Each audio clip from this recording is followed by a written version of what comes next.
অফিসের ছুটি মানে শুধু কাজ শেষ হওয়া নয়, ছুটি মানে সারাদিনের জমে থাকা চাপ আর টেনশন থেকে খানিকটা মুক্তি পাওয়া, নিজের ভেতর একটু নিঃশ্বাস নেওয়ার সুযোগ।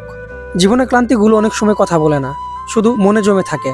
দিনের পর দিন দায়িত্ব, কাজ আর নানা ভাবনার ভিড়ে মানুষ ধীরে ধীরে ক্লান্ত হয়ে পড়ে। ছুটি হওয়ার পর আমরা ধীরে ধীরে বের হতে শুরু করলাম।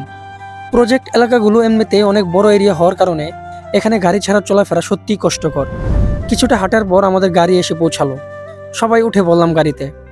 কাজের গল্প, ব্যক্তিগত অনুভূতি, আবার ভবিষ্যৎ নিয়ে কিছু হালকা আলোচনা।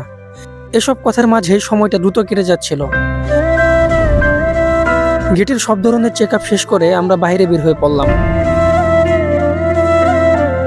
বাইরে বেরিয়ে অনুভব করা গেল এখানকার আবহাওয়ার আলাদা একটা সৌন্দর্য আছে। সাগর ঘেঁষা এই এলাকাগুলো মনকে অন্যরকম প্রশান্তি দেয়। বাতাসে নোনা গন্ধ, সব মিলিয়ে একটা স্বস্তির অনুভূতি কাজ করে। তবে এই সুন্দর পরিবেশের মাঝেও একটা না বলা কষ্ট থেকে যায়। আপনজন, নিজেদের মানুষগুলো অনেক দূরে থাকে। এই দূরত্বটাই মাঝে মাঝে মনটাকে ভীষণ ভারী করে তোলে। বিভিন্ন কথাবার্তার মধ্য দিয়েই আমরা ধীরে ধীরে আমাদের গন্তব্যে পৌঁছে গেলাম। সারাদিনের ক্লান্তি তখনও শরীরে লেগে আছে, কিন্তু মনে ছিল এক ধরনের শান্তি।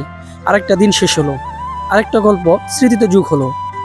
অবশেষে বাসায় এসে নামলাম। আজকের এই গল্পের স্মৃতিটাকে কেন্দ্র করেই ভিডিওটি এখানে শেষ করছি। আশা করি সবাই ভালো থাকবেন, সুস্থ থাকবেন। আল্লাহ হাফেজ।